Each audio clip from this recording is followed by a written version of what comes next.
Okay, folks are still joining, but I think we'll go ahead and get started in the interest of time, so we have plenty of time for discussion. So welcome, everyone. Good morning, and welcome to the last science seminar of the year, brought to you by the Southeast Climate Adaptation Science Center, also known as SE CASC. So our goal at these virtual gatherings has been to provide a platform to highlight and discuss research that supports resource management across the Southeast. And our discussion today is very apropos of that topic. So my name is Carrie Furness, and I'm the Assistant Consortium Director at CCASC. I'm joined today by Kristen Fontana, an ORISE Science Communication Fellow with us here.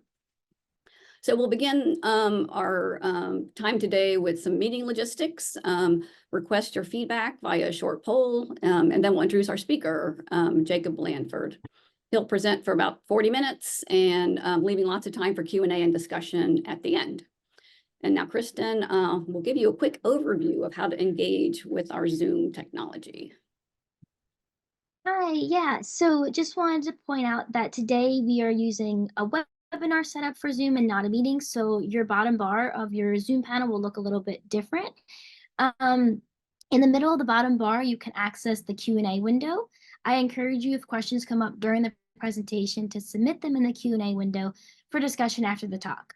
You also have the option to upvote a question and also provide comments by replying to a question in the Q&A. Please note that the chat is disabled. We will monitor questions and ask them on your behalf during the Q&A session at the end. Also during the session, you can, and we encourage you to use the raise hand function for us to unmute you and ask Jacob a question directly. We will also record today's webinar, and we will post the recording afterwards on our Science Seminars webpage and also on our YouTube channel. Now Carrie will launch a short poll just to get a bit of information about who is with us today and to help us know how to continue to get information out about these seminars. And we'll leave the poll open for maybe about 30 seconds or so, and then Carrie will close it and then share the results. Yeah, a few more seconds to get as much data as we can. All right, nice. All right, I'll end this and share the results. Thanks, Carrie. And thank you guys all for filling it out and feeding back this information. It's really nice to see the breadth of folks we have in our audience today. We're going to turn it over to our presentation now, and while we switch screen sharing, I'm going to introduce our speaker. So I'm delighted to introduce our speaker today, Jacob Blandford. Jacob is the Climate Adaptation Program Manager for the Association of Fish and Wildlife Agencies. He works to support state fish and wildlife agencies' efforts to incorporate climate change considerations into fish and wildlife management through the development and sharing of climate adaptation science, resources, decision support tools, and funding opportunities. Jacob also serves as the network coordinator for the National Fish, Wildlife, and Plant Climate Adaptation Network, a national network that brings together federal and state governments, tribal and NGO members to coordinate and collaborate on climate adaptation for fish, wildlife, plants, and the habitats that support them. The title of Jacob's presentation is Results for the Southeast from the 2022 AFWA Climate Adaptation Survey Report. Now I'll turn it over to you, Jacob. Yeah, so I will be discussing the results from the 2022 AFWA Climate Adaptation Survey Report and focusing on the Southeast region. I'm going to hit some highlights, talk about some trends that we've seen in these surveys, as well as kind of next steps of what we're going to do based on the survey results. I'm not necessarily going to regurgitate all of the results because they're in the survey report, which it's on AFWA's website, or I'm happy to share it. And so I thought it'd make more sense to kind of take the next level and look at what we're doing with this survey and what we're seeing, as opposed to just kind of repeating what's already there and easily accessible. So this survey is really designed to get the perspectives and the efforts and the needs of fish and wildlife agencies as they address climate change. It's been conducted every 2 years since 2012, so we've got about 10 years of survey results now. It was conducted with U.S. state fish and wildlife agencies, as well as Canada's provincial and territorial agencies. And up until 2022, it was just done with the U.S. In 2022, we did it with Canada. You don't see tribal perspectives in this survey report. Not that we want to omit those, it's just this is conducted with AFWA's members. And so those members are state and provincial fish and wildlife agencies. And the questions focused on, what are the climate changes that agencies are seeing, and what of those changes, what are they concerned about? What is the capacity to address climate change and management? What is the planning and implementation efforts that are underway or that have been done? And then what resources are used to guide those efforts? And then where are the gaps and what is needed next in order to advance the state's ability to address climate change? This survey is really meant to be used and be useful both by AFWA as well as partners. So it's great to see everyone here in the interest in this survey and this webinar.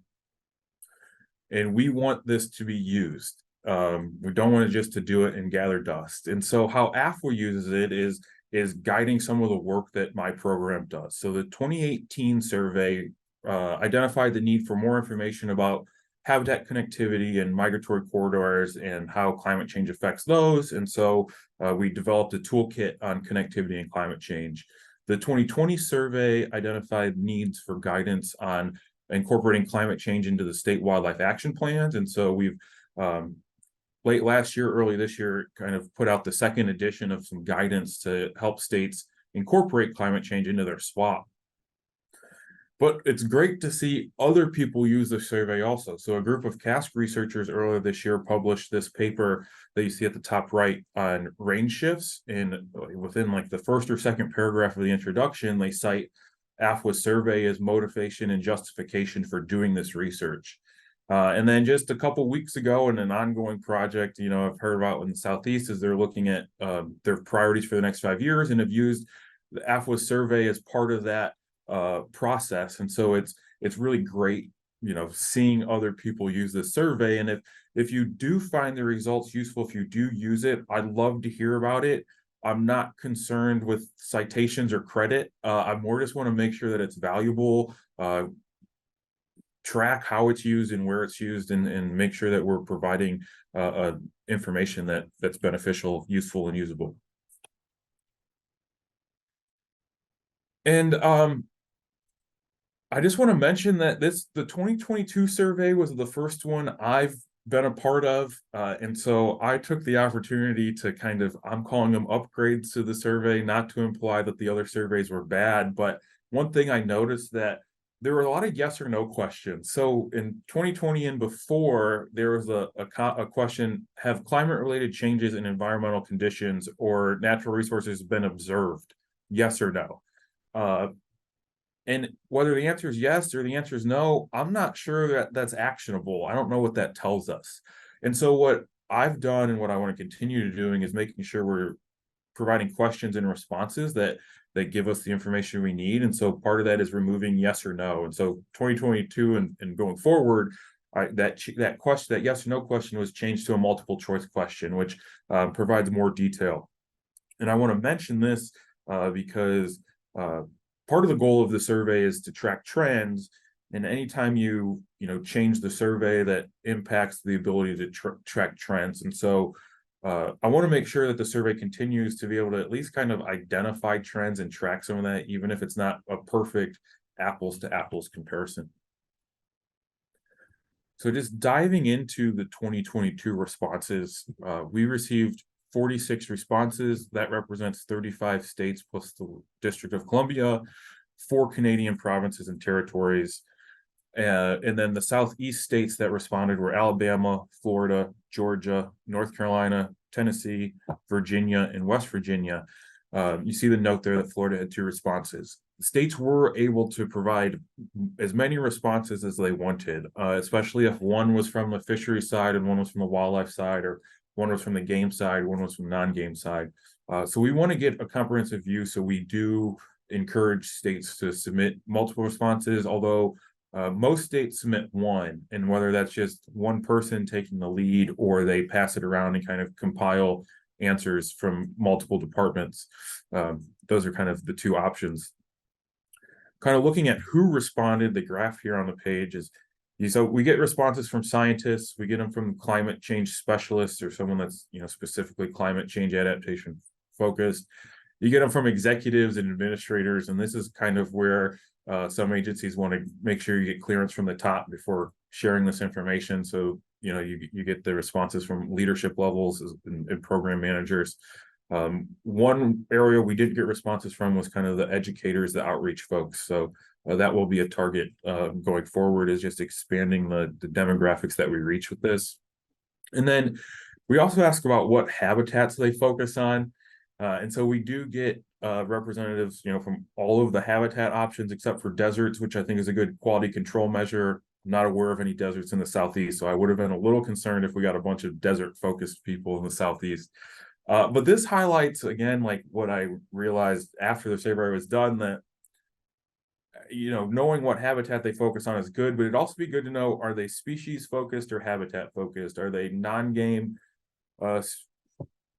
species focused or game species focused? Are they in the actual management, or are they more on the regulatory and permitting side? So already thinking about how we can assess who's responding, because we have gotten some answers, and I didn't do this analysis, but we could look at the responses of a scientist or a specialist versus an administrator or a manager and kind of compare those results also to see differences in just perspectives, especially at different leadership levels. And a bit of a spoiler alert, these are just kind of broad observations. I'll dive more into this, but just looking at the whole report as one, some of the things that come out to me is first and foremost, a lot is being done to address climate change. There is more work to be done, but I don't want to give the perception that nothing's being done, because that is not true. From assessments to planning to implementation, lots of effort is being put into this. Majority of state agency employees have access to climate change training, which I think is really important. To make sure that as we develop that capacity, they're actually, and people develop trainings, they're able to take those trainings. And then also, most of them are considering climate change in their management, in their day-to-day work in some capacity or another. As you look at some of the results, you see that planning for climate change is outpacing implementation of adaptation or climate-informed management. Lots of plans incorporate climate change, but that's not necessarily being translated to on-the-ground management. And then, which makes sense a little bit, because the top needs to overcome barriers centered around information and training on implementation. So you'll see me mention this a few times. I think there is a transition going on from planning to implementation, which I think is really important and something we need to encourage.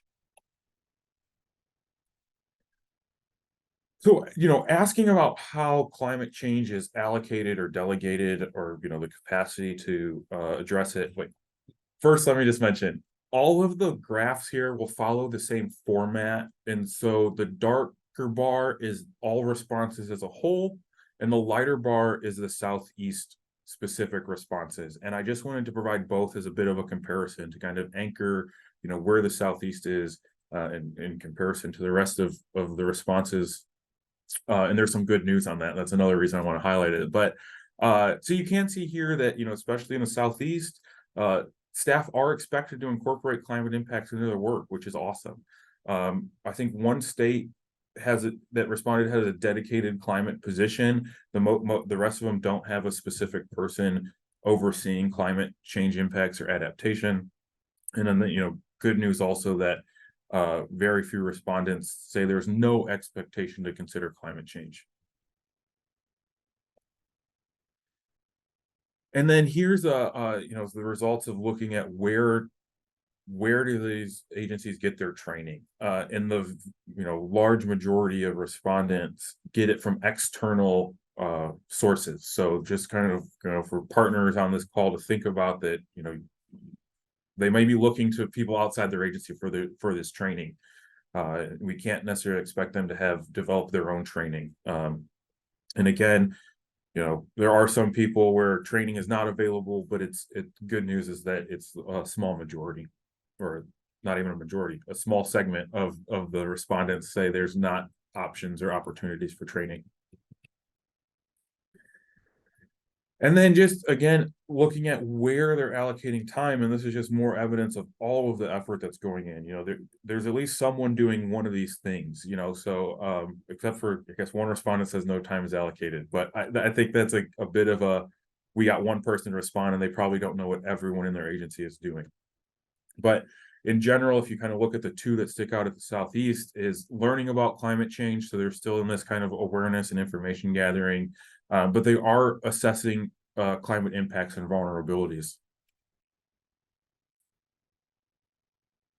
And then, you know, looking at the top concerns in changes in environmental conditions, and this gets a little bit confusing because these are right here, we're going to talk about the environmental conditions, and then in upcoming slides, we'll talk about the actual natural resources. But so looking at the changes in environmental conditions in the Southeast, you know, I kind of highlighted the top three here, which are sea level rise, much more of a concern in the Southeast than the rest of the country, which makes sense. I lived in Alabama for a few years, so that was a priority of ours in my time there. Increasing temperature, and then changing amounts of timing, the amount and timing of precipitation were the top three. But other two that received more than 50% of respondents identify this as a concern, and also where the Southeast is more concerned about this than the rest of the country, is extreme weather and increased variability of weather. Might be hurricane related. Sure, there's other variable weather. That's the first one I think of on the Gulf Coast. And so this is where we kind of look at not just the changes related to climate, but then the impacts of that on the natural resources. And so looking at that these are the changes being observed. So changing species distributions, invasive species, and then new and more prevalent diseases are the changes being observed in the area. And then again, just highlighting where, you know, the Southeast stands by itself compared to the rest of the nation is also in changing commercial and recreational opportunities. Those are being observed more in the Southeast. And so this is what's observed, and this is kind of ranking the concerns. And so there's not perfect alignment, but you can see that the concerns are changing biodiversity, changing species distributions, and then invasive species are the major concerns. And so what are agencies doing to respond? And this is just another example of they're doing a lot. And if you look at this just across all of it, you will see that the Southeast bar is taller than the nationwide bar in a lot of these. So first off, kudos to the Southeast for being ahead of the curve and you know, being a leader and taking action. But here I'll highlight again where they're incorporating climate change into their plans, which is great. That's obviously an important step. But that's not translating to on-the-ground adaptation yet. And so again, you know, from my perspective, what AFWA is going to do is hopefully kind of accelerate this transition from planning to implementation. But I think it's a important step that we all need to do. And I think, you know, the Department of Interior just put out their nature-based solutions framework, which provides a lot of strategies for on-the-ground adaptation. So there are these tools being developed to help with this transition. And you know, obviously it would be great for both of these bars to be even, you know, for the on-the-ground adaptation to be equal to the planning. And then it'd also be great to get these at 100%, right? That's the ultimate goal. So opportunity to increase this across the board with an emphasis on implementation. And so when you look at the barriers that, you know, what are the barriers to advancing climate adaptation within your agency? And you think that they're doing planning, but they're not as advanced in adaptation, and then you look at the barriers, there's some logic here, you know. So the major barriers are lack of information about local climate changes, you know, some downscaled climate change and climate modeling, some lack of information about appropriate climate adaptation actions, and then a lack of funding or capacity for climate adaptation. And so I think if you combine these three, you know, it's easier to understand why the planning is getting done, but the implementation isn't. And I don't want to ignore the bookends because they do, you know, are taller bars. It's just these are climate change is a lower priority, which again, I think aligns with if you've got, you know, you're not exactly sure on what to do to address the climate vulnerabilities and you don't have funding or capacity, you're just naturally going to move that down your priority list. And then also, you know, in the Southeast, more than in the nation, political conditions aren't conducive for addressing climate change, at least publicly. And I don't necessarily want to ignore these. They're just, you know, probably outside the wheelhouse of what I'm going to be able to do. And so just wanted to point out that these are definitely barriers. They're definitely something to overcome. But I think, you know, focusing on these other ones will help us move the needle.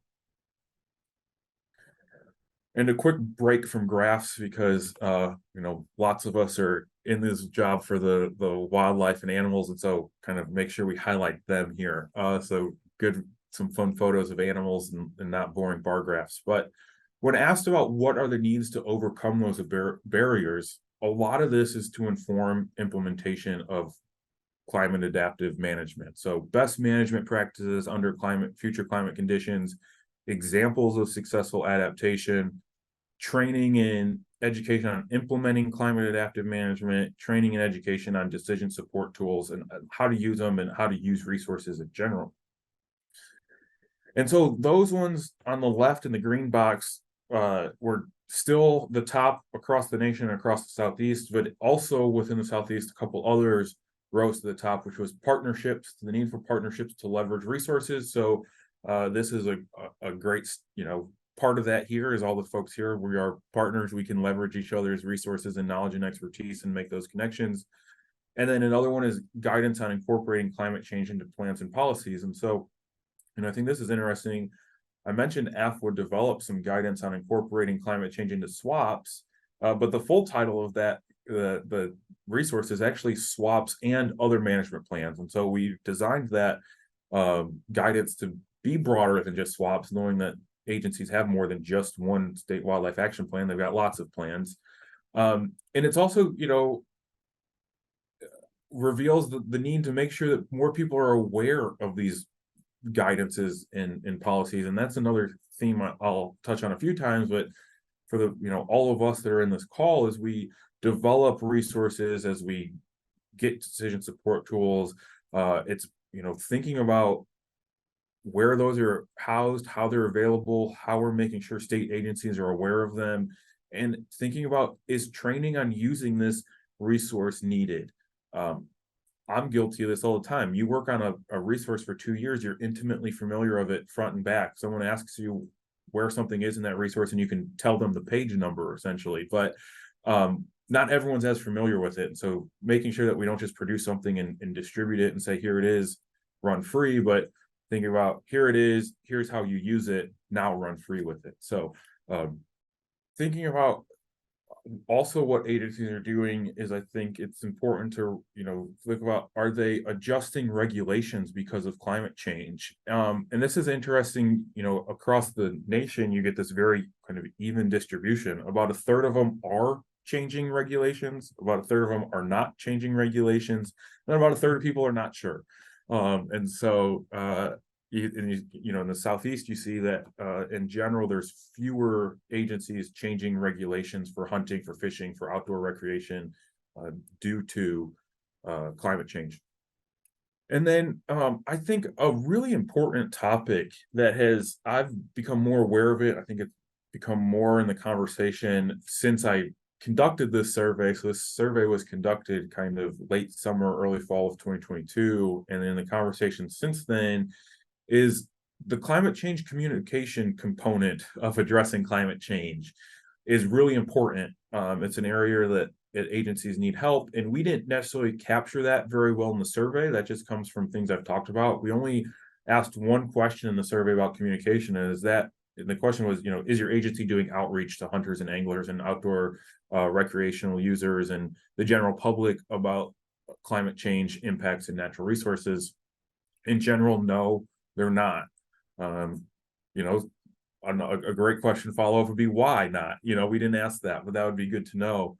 And it goes even beyond talking to the general public, because of course we need to be able to communicate to the general public, the hunters, the anglers, the recreational users, about the climate change impacts that are being observed, what agencies are doing to address them, and why that's important. But it goes, more than that. The state agencies need to be able to talk to their state legislators about the importance of climate change and impacts and what they're doing to address them, to help get that funding and that capacity. Field staff need to be able to communicate up the ladder to leadership about the things they're seeing and the changes that need to be made in management, and being able to communicate that so that climate change can become more of a priority, can be allocated more time and resources. So I think there's quite a bit of work that can be done in the communication part of climate change. And I think in future surveys, we're going to try to tap in more to understand, the communication needs, the communication resources. And then in general, just like training comes from external sources or partners, information and resources in general are coming from external partners. Federal agencies are the #1 source of this information. And then within federal agencies, the regional CASCs are the top choice. And by far, I don't know the exact numbers, but I want to say it's close to 70–80% of respondents said their regional CASC is their top source of information. And then the Forest Service and the Fish and Wildlife Service were the only other 2 federal agencies that got more than just a few responses. And even those, the Forest Service and Fish and Wildlife Service, were about half of respondents are getting information from them. Academic institutions, the peer-reviewed scientific literature that comes out, and then national, international assessments like the National Climate Assessment, or some of the stuff that comes out of the UN COPs, also are sources of information. And then again, thinking about how information is accessed is webinars, workshops, and databases. And so making sure that that's how we're getting in contact with agencies when we do have a useful resource for them. And so now I'm going to pivot a little bit and start looking at the trends that we've had, because one of the goals of this survey back in 2012 when it started was to track trends, and now we're at 10 years. That's a good milestone to track trends. And I have results from 2012 survey, the 2018 survey, the 2020 survey, and the 2022 survey. 2014 and 2016 are missing. I can't find the raw data. I can't find the survey report. It's not in our archive. It's not in the file cabinet. So if anyone was around back then and has those surveys and wants to share them, I'd be very appreciative of that as I continue to hunt for them. I know they exist because the 2018 survey referenced them, but I haven't been able to find them. And then the 2020 survey is the first time we reported on regional results. And then 2022 and going forward, we'll continue reporting on regional results, because I think it's as you look at the Southeast compared to the nation as a whole, there's obvious differences. So I think it's more beneficial having regional results of these surveys. So trends in observed impacts or top concerns, I've looked everywhere for them. We don't have them. And I think they're missing. I mean, they don't exist really. And it's really too bad, because I think they'd be really important to have. But this is, the #1 reason why I wanted to update those questions, like I mentioned early on, is to track trends and be more actionable. We asked, are they concerned? Have they observed changes? Yes or no? But that provides, besides tracking how many agencies are concerned, that doesn't really give us much information about what they're concerned about, what they're observing. We do have trends in the barriers, and so that's the good news. Some not so good news is that the top 4 barriers in 2012 are still within the top 5 barriers in 2022. So we haven't made great leaps and bounds in overcoming those barriers. Still lack of funding and capacity, still lack of information on climate impacts, lack of information on what to do. Again, you see in 2012 other priorities pop up. But I think this is really important. And eye-opening to me, and it really informed how I'm going forward. And I'll touch base on this, but you know, if these are still the same barriers for the last 10 years, we obviously need to overcome them, but we also need to figure out how to work within them until they're overcome. So I will kind of talk about that more in a little bit. And then tracking the trends and needs, and this isn't a perfect trend analysis, kind of, because in 2012 we didn't prioritize or rank concerns. It was just a list, and that's what you see here. But if you look across, and so I pulled some out of that list to kind of put here just for comparison purposes, but if you look across the other years, 2018, 2020, and 2022, everything that has an asterisk in it, which is everyone but adaptive capacity, was a need in 2012. So there's definitely a lot of information out there, but the need trends are kind of, you consistent also. But I guess what I noticed was a shift between 2018 and 2020, where in 2018 and before, at least in 2012, a lot of the needs are information needs, more information on range shifts, more data, more research. And in 2020, going forward, it's more about needs for actions to take. So it's less about just the data and the research and the science, and it's more about what to do to address climate change. So, yeah, just again, I think more evidence of this transition, but another reason to accelerate whatever we can to accelerate adaptation and shift from planning to doing. And so thinking about, what we do to help with implementation. So, you see this idea of case studies for successful adaptation, and there are a lot of case studies on adaptation. There's a lot of databases of case studies on adaptation, but what I'm focused on is case studies on successful adaptation that don't require more people or new money, because those are barriers. They don't have the capacity for, they can't hire new people. They don't have new money sources. So we need to figure out how to work with the people they have and the money they have to address climate change. I think that's going to go a long way in moving the needle. There are a lot of funding sources. IRA and BIL, Inflation Reduction Act, and Bipartisan Infrastructure Law, but there's Coastal Resilience Fund and the National Climate Adaptation Fund. I mean, there's all sorts of funds out there. It's just they don't have the capacity to get to those funds, and so that's the other thing we need to work on, like what I'll be working on, but is integrating climate adaptation into all operations. So there might be 20 new funds available to fund this work, but the agency still has the same 3 people in their grants department, and so they don't have the capacity to develop a new proposal, to track a new grant, to report on a new grant. And so while there's awesome work being done by these, the Inflation Reduction Act, it's not super beneficial for me to put together a case study or a webinar on this awesome new project being done with Inflation Reduction Act money, because a lot of the state agencies just don't have the capacity to go after that. And so thinking about how they can integrate climate adaptation using their existing staff capacity, using their existing funding sources. And part of this is just a communication thing.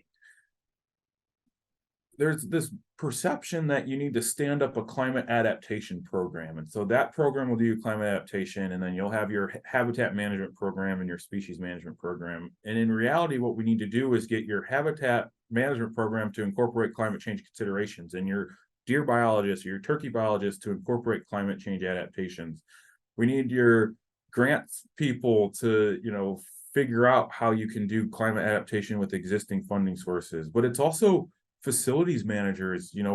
Wildlife management areas are having access roads repeatedly flooded out by extreme rain events. So what is an adaptation measure there? Or boat ramps are going underwater with sea level rise. So it's the engineers that need, this information. It's not just biologists. It's not just your on the ground managers. It's leadership. It's agency wide. And then as we think about resources, it's not just what's the resource that needs to be developed or that what's the research we're doing. That's step one. It's how is that going to be accessed? Where is it housed? How will a manager learn about that resource? How will they learn that it exists? And then how will they learn to use it? Because there's lots of great resources out there. We need more resources. That's not what I'm trying to say. It's just thinking about the whole life cycle of that resources. Once you're done and it's out of your hands, how do we make sure it lands in the hands of the people that will use it? And how do we know that, how do we make sure they know how to use it? And then I think this is my last slide here. But the next survey, we do this every 2 years. So the next survey is right around the corner. We'll start developing that in spring of 2024 and get it out kind of in the summer, late fall again. I've mentioned a few areas that I'd like to, upgrade and make changes in the survey. And part of that is engaging with states and the provincial and territorial agencies, as well as partners, the people that will use this, and social scientists, in crafting this survey so that, we've got the questions that we need to ask. We provide the answers and responses that are relevant and most accurately capture, what's going on and what the perceptions are. And so I am open, to all feedback and to, any suggestions you have on improving the survey. I'm all for.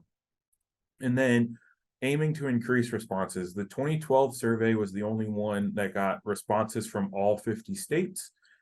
Part of that was they had that survey open for 6 months. So I am looking at kind of extending the response time, but also just doing more to reach out and try to increase the number of responses to get a more comprehensive view. And then one thing this survey and report didn't do that other AFWA surveys and reports have done is kind of make recommendations for next steps, both recommendations that AFWA will pursue, as well as recommendations that state agencies or provincial agencies could pursue, and then even possibly, some recommendations for partners to help with this process, or for federal agencies to help streamline their processes or make the resources available to state fish and wildlife agencies. So it's, I was a little late getting this survey report out, and now the next one's right around the corner. So I'm looking forward to it. And so with that, I am happy to answer any questions about the survey report. So whether, it's something that was presented here today, or if you've read the report and there's, a section there you've got questions about, even if I didn't mention it today, I'm happy to discuss that. And so, yeah, at this time, I'll pass it back over to you, Kristen. I think if you want to kind of help with the questions. Yeah, so Kristen and I will tag Okay. team this, but I have been tracking the Q&A, and there's some questions that have come through. So we'll go ahead and take those in turn. And if you've asked one of the questions and you'd prefer to raise your hand, we can unmute and make it a more interactive discussion if you wish. This was from an anonymous attendee, so it's going to be hard to unmute them. But the question is, are the decision support tools available for training and education? Are the decision support tools available for training, and education is the barrier, or are there a lack of decision support tools? No, it's the training on how to use it. There are lots of decision support tools, like lots of really good ones. EcoAdapt, along with Michigan, California, and Washington, the state fish and wildlife agencies, developed a checklist that's like, it takes you step by step of, figure out where you're working and the climate changes that are there, the vulnerabilities. It really does do like a great step by step one. And so it was just like holding a webinar where we walked participants through that. So it's just, producing the decision support tools. There's lots of them out there. It's just taking it to the next step and realizing that it might not be super intuitive to someone. It might be a biologist that's been in this position for 30 years and never had to consider climate change. Climate change adaptation is not mandatory anywhere. Even the guidance we put out for incorporating climate change into swaps is voluntary. So there's a lot of people with no background in climate change that now need to incorporate this into their job. So they just don't have the background or the intuitive understanding of what we're trying to accomplish through adaptation. And so it's not that the lack of the tools, it's the lack of training on how to use the tools. Great, thanks. And so maybe you hit this, I'll just jump down to one. Could you give some examples of the tools available for climate adaptation? You mentioned one. Yeah, that was one. There are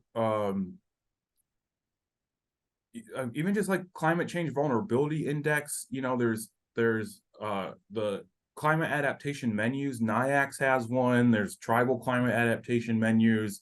I just saw an interesting framework for conservation introductions or conservation translocations to kind of help walk through when do you decide to move a species or not.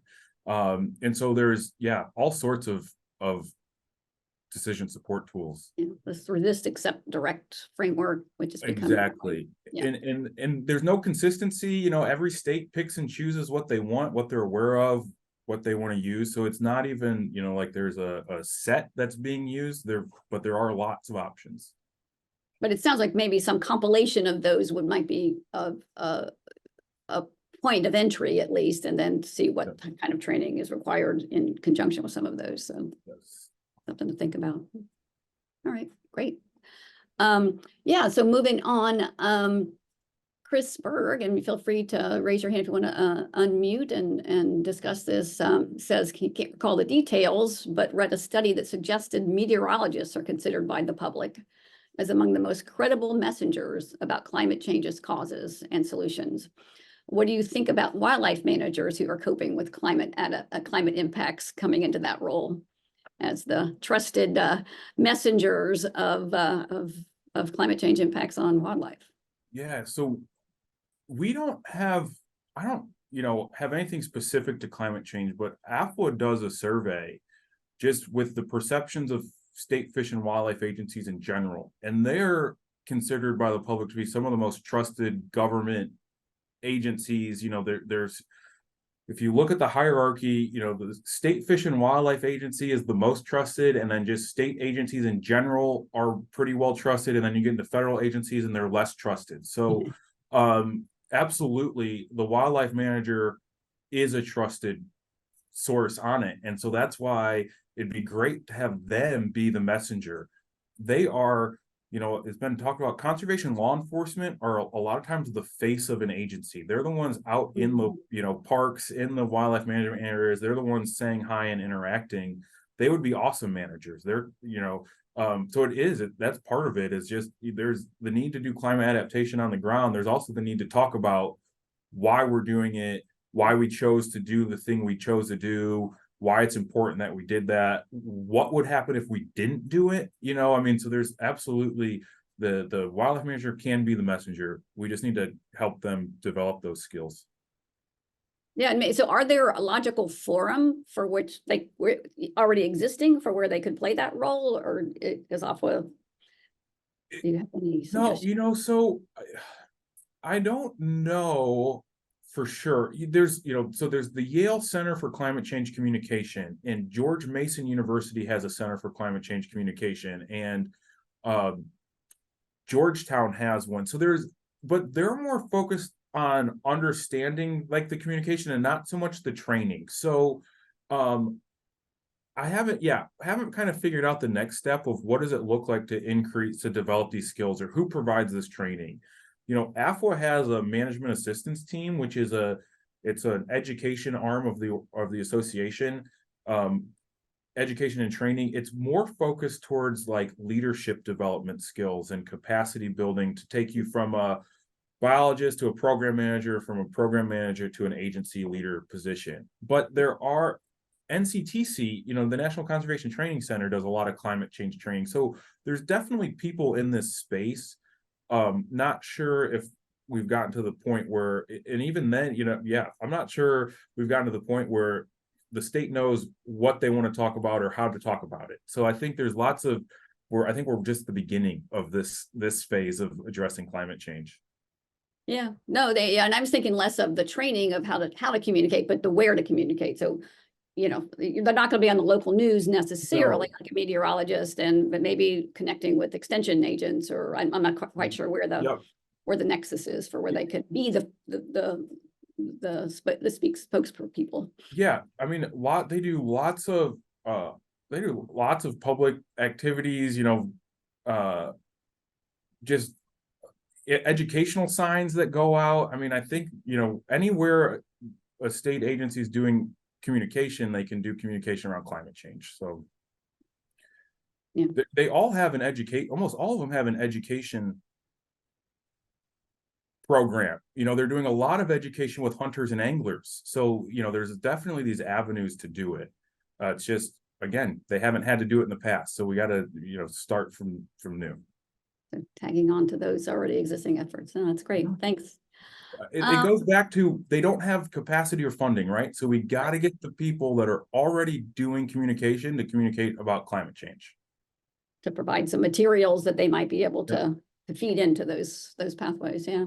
And every state's so different, you know, that what they prioritize, where they're working and how they're doing it. It is a bit where we need to, you know, maybe get some best management practices, but ultimately we got to help the states, you know, develop these based on their priorities and their expertises.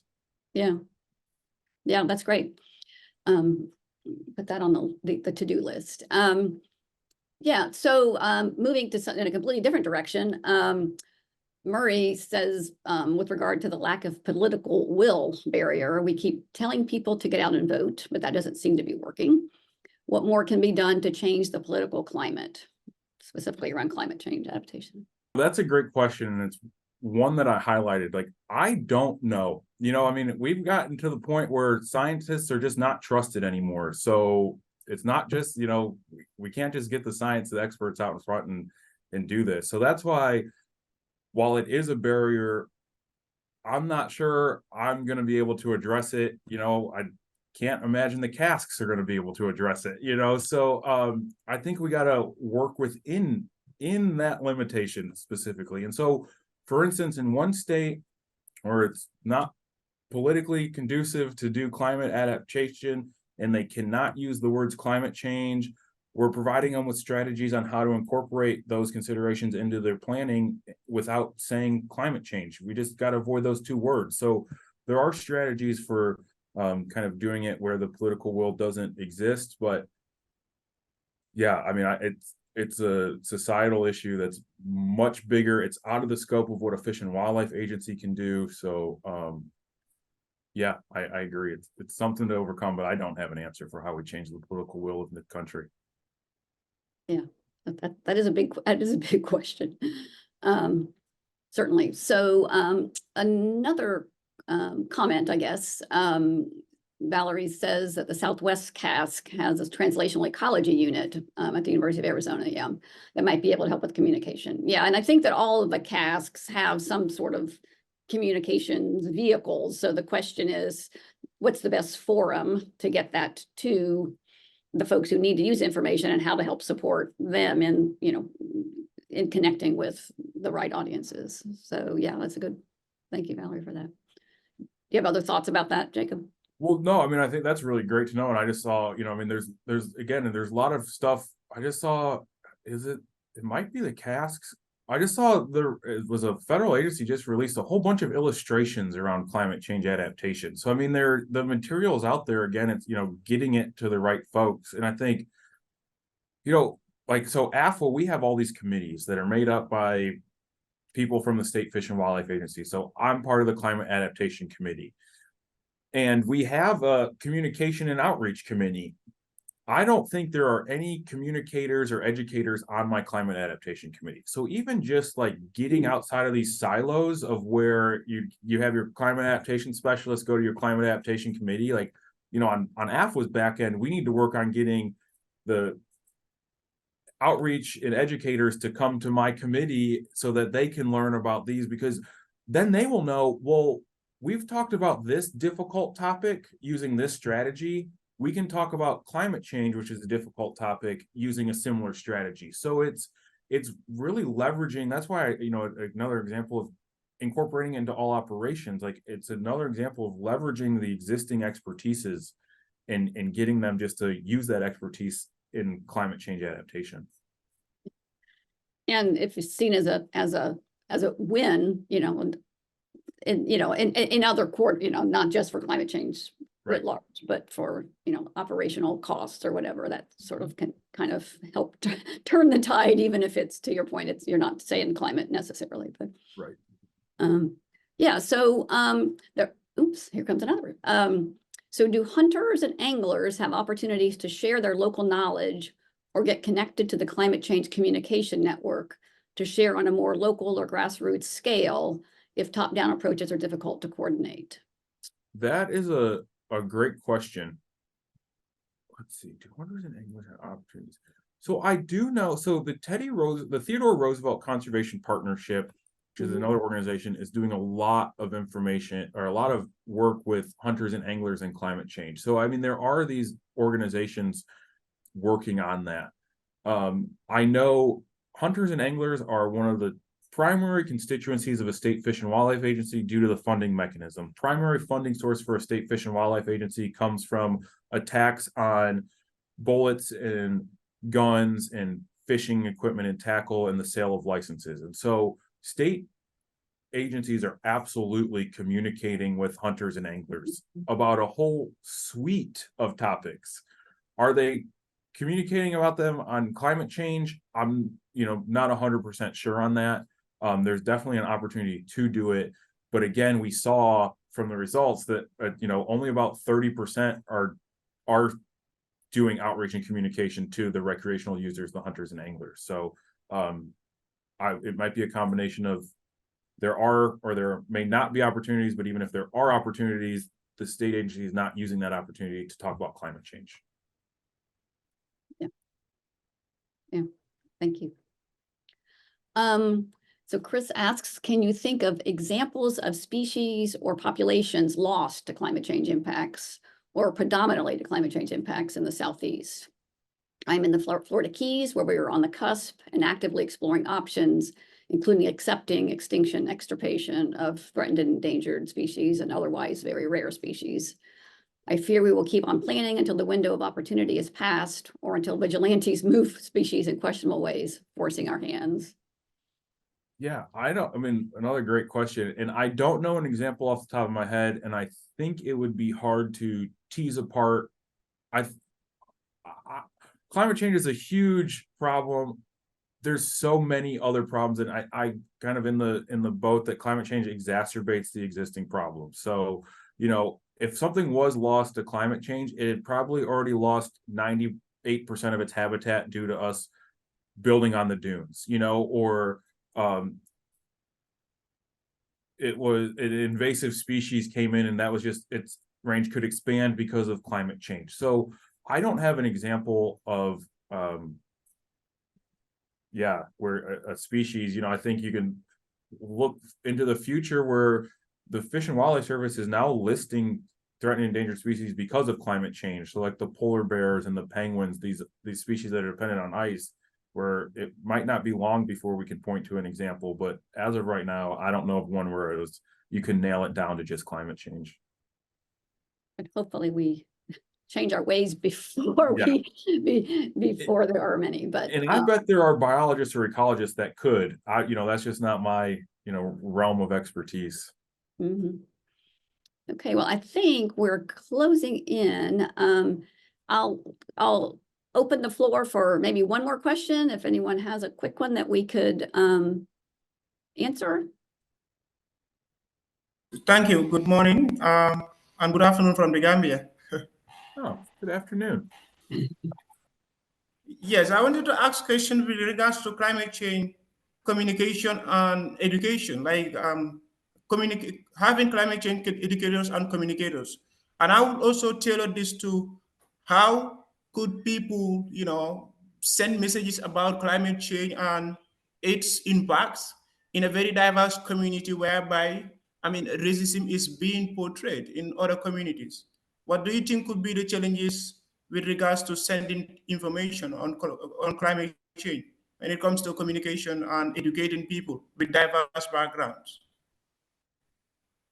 what do you think could be the threats with regard? Yeah, and this is definitely a big topic and a need. And the first is it being intentional, and there's a lot of, again, recognition of the need of the historically underserved and under-resourced communities, and changing that going forward. And so it's definitely being intentional in having agency, employees that look like the communities, I mean, that's the first one. And so that starts at the beginning of providing opportunities like internships or scholarships or fellowships to people from communities that have historically been excluded from these.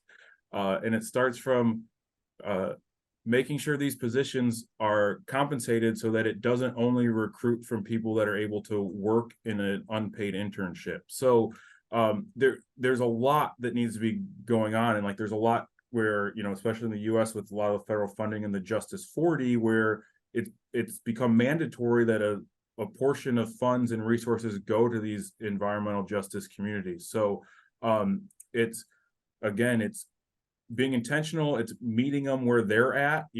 For a long time it was, let's invite them to where we're at, but now it's, definitely shifting to let's get out into those communities.